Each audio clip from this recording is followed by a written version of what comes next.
I'm driving down the shoulder of the road. My husband's having a heart attack. I'm trying to get to Lexington Brothers. Phil, keep breathing. Phil, don't you dare leave me. I love you. I think he died. Well, the morning that Phil lost consciousness, he woke me up at 7. He said he wanted to go to Election Brothers, that he was feeling a little discomfort in his shoulder. We pretty quickly got in the car, although there didn't seem to be any emergency. He said most heart attacks happen in the morning. And I thought, what a strange remark to make. And I said, how do you know that? And he said, I guess I read it.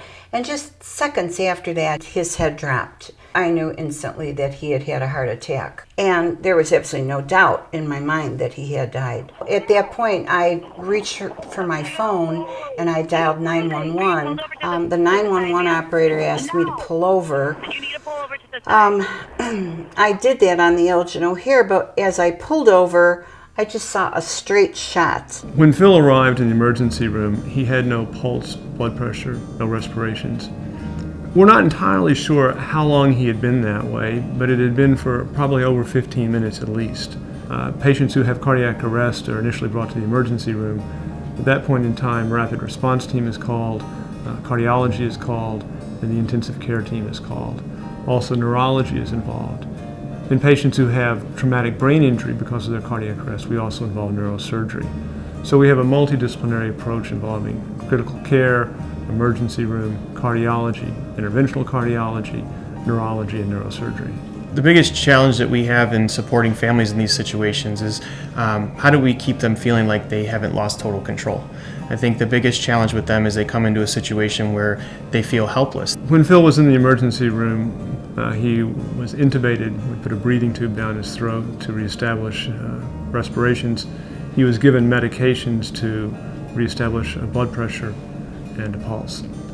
At that time, we had two priorities. One, we had to get him to the cath lab to work to try and stabilize a heart condition which might be amenable to intervention. And the other was to try and preserve neurologic function. After his heart stopped, all blood flow to his brain stopped. And so we implemented a program that we've worked on for many years here called therapeutic hypothermia. Therapeutic hypothermia is the process of lowering a body temperature to 91.4 degrees Fahrenheit. The process includes several simultaneous steps. The first one includes infusion of ice saline. The second one is the application of some sort of cooling device. We use surface cooling here at Alexian Brothers. The third is the use of sedation and paralysis, and that prevents the patient from shivering.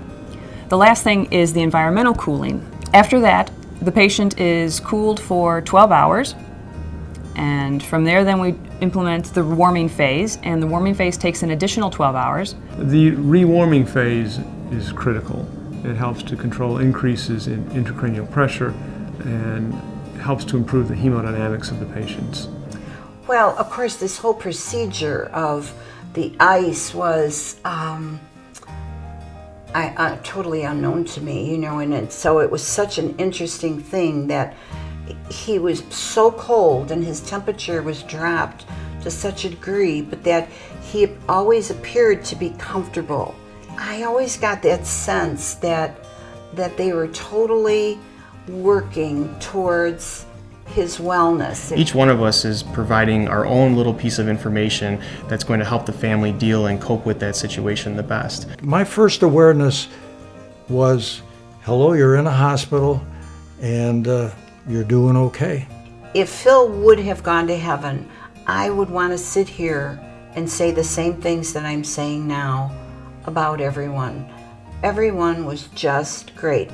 Karen, his spouse, exhibited such love and hope throughout the whole case, and her extended family were so supportive that seeing that kind of support reinvigorates us as healthcare providers to continue to improve our outcomes for patients. This episode just depicted community at its finest. People coming to support Karen, people coming to pray for my recovery. We sing a song at church that has a phrase in it, God's army of angels. And what happened to me has been called miraculous. I think God used that staff at Election Brothers and our friends, our family. They were all members, they were all angels in this army. Life was good beforehand.